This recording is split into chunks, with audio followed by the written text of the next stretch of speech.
Okay, so it has been a while since I've recorded, and I don't want you guys to think I'm gone or I gave up. It didn't. March was very busy in good ways, very good ways. I got to see a Tool concert.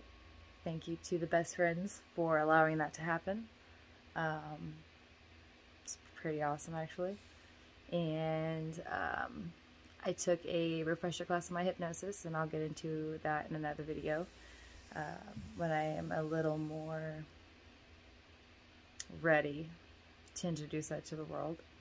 But I wanted to continue with my narcissist series and talking about myself, because this is for me more than it is for anybody else. So, one thing I had mentioned in a past video was my sexuality and how that had a play in my religion. And so I kind of wanted to give background on my sexuality and how that has evolved, and looking back now and seeing how everything played out to my current life today with my daughter and her father, Sean, that I live with. As far back as I can remember, I was boy crazy. I was so shy and so self-conscious. It was ridiculous. I had so much acne. I was chunky. I moved repeatedly. Like, it seemed like every year we moved. So I was always the new kid. I was always the wallflower. I watched everybody. And so I'd have crushes on boys that didn't know I existed. And that was just totally normal. And I didn't realize till later on, looking back, that I had my female crushes. But I thought then that I just wanted to be like them, because I did not like who I was. I was not a fan of myself. And so, I think I had my first boyfriend when I was 15, like legitimate boyfriend. I had like a wannabe boyfriend in elementary for like a month. But I got to the point where I liked him. I had 2 boyfriends. They were best friends. I'm not proud. It's not like I did that on purpose. But beyond kissing them, just like pecks on the lips. Like, anytime they would try to like French kiss me, I would pull back and gross out. Anytime there was anything like sexual vibes, I would shut down. I was not interested in taking it to that next level. When I was late 15, I met my first crush, which I think I spoke about her previously, when I was outed, before I knew I was gay. So everyone has like a coming out story. I really didn't get a chance to. It was because my best friend was the most well-known dyke, which I use that word with pride. It's sometimes used as a slur, but most well-known out in the open dyke. I was assumed to be gay, and finally got my crush on her.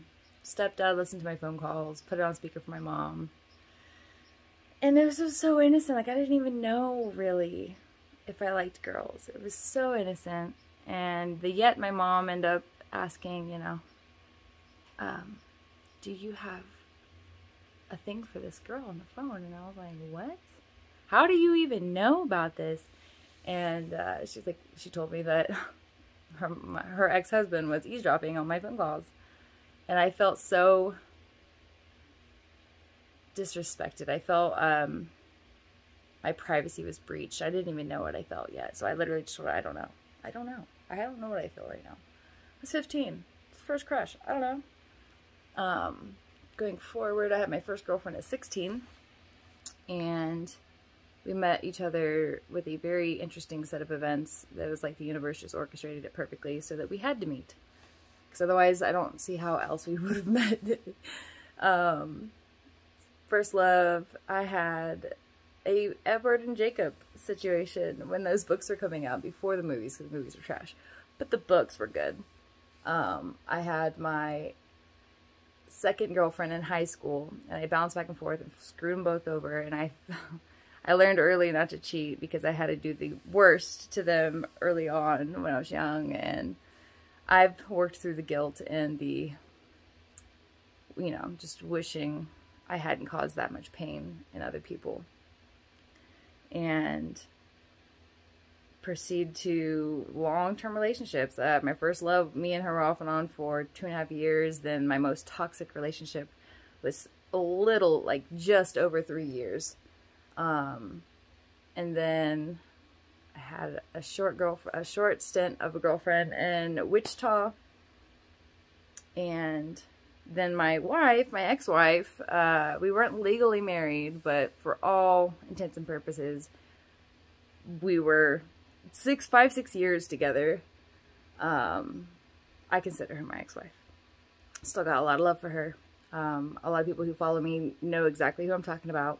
Her name is Jess. I might reference her later on in other videos. We are still on good terms. She is in another state with a new girlfriend, and she is happy, and that's all I care about. So, at the end of this relationship, I took this hypnosis course, right? And I had a practice session done on me in my hypnosis class. And it came up that I had a past life. And I will go into all my past lives in another video.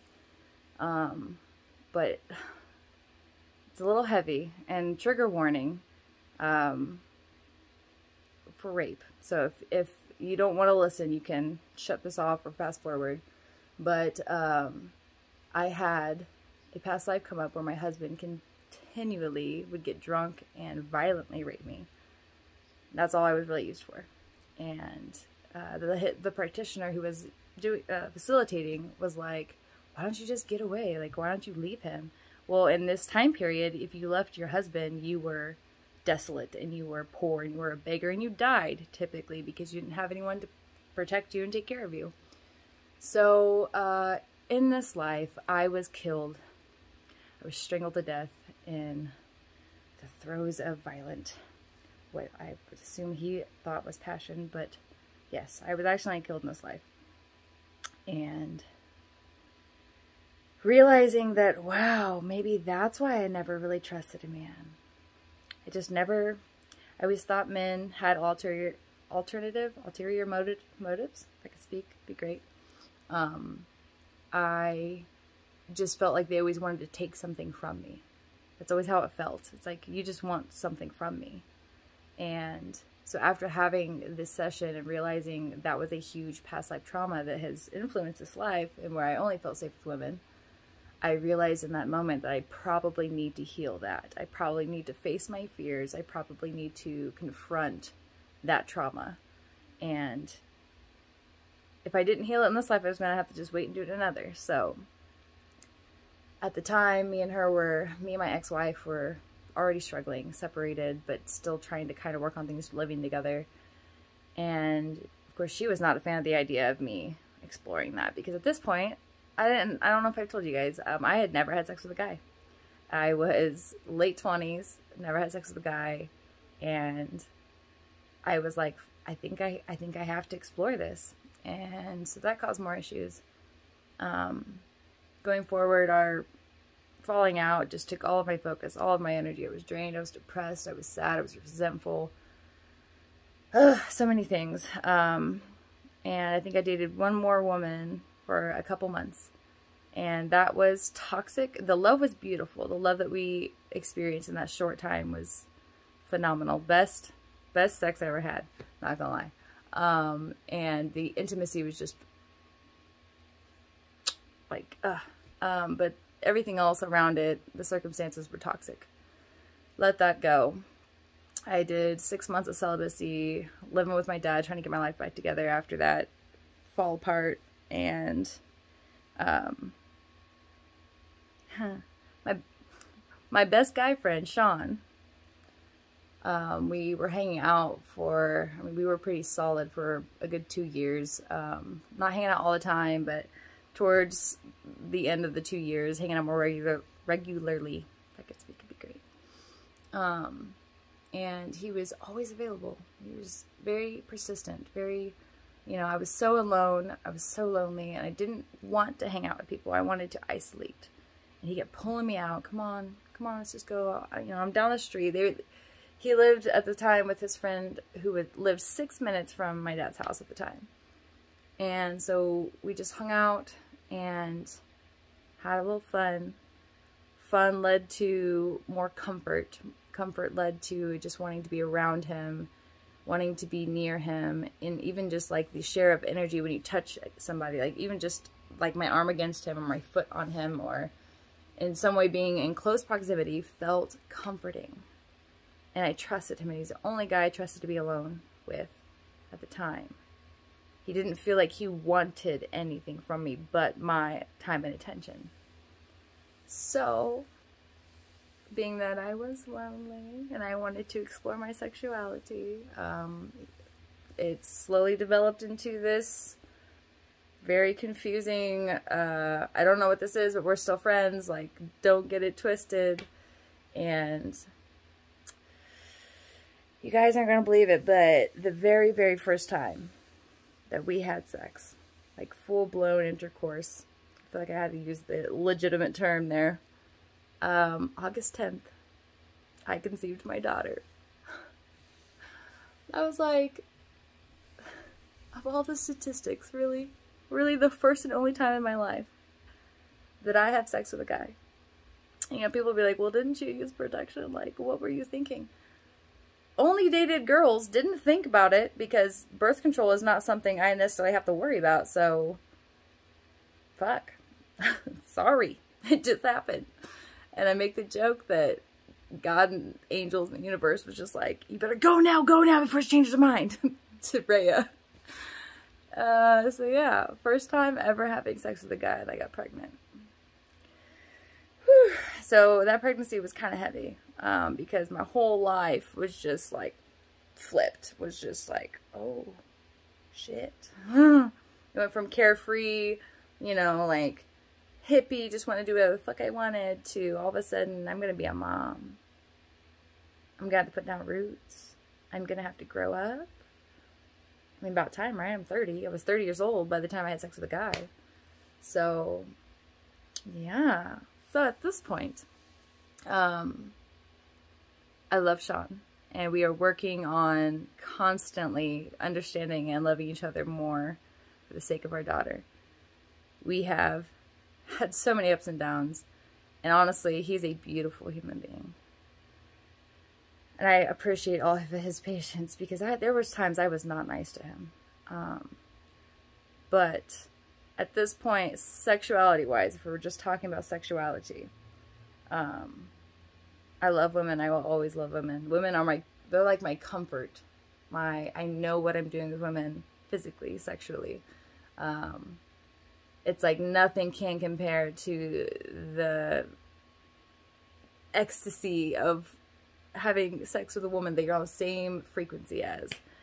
And with men, like still to this day, even if I can look at a guy and say, he's an attractive guy, he's good looking, does not mean I find him sexually attractive. Does not mean I want him to touch me. I'm open to another man in the future, but only if it is like divine. It is a divine partnership, a spiritually conscious, fully embodied, fully present, mature relationship. That is the only way I will be with a man. And honestly, my top ideal situation for my future would be to have a man and a woman and have like a throuple, like a 3-piece meal. Because I want the best of both worlds. And so that is an ideal, but I'm not in a rush.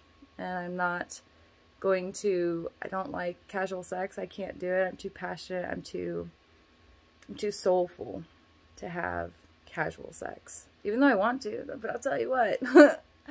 Physically, sometimes I'd be like, I could do it. I could do that. No. It's not going to feed my soul. I don't want it. You can get fucked by anybody. So it's too easy. It's too carnal. It's just, yeah. So at this point, I am celibate, and I am not worried about having sex with anybody until I find the right one. Until I find the one that is within my divine right. And yeah, so that is my story on sexuality and what I went through. There's probably a lot more details I could have added, but I'm gonna cut it off here. So I'm gonna go make myself some food and see if my baby's awake, because I haven't checked. So it was good talking to you guys, and more to come always. Okay, bye.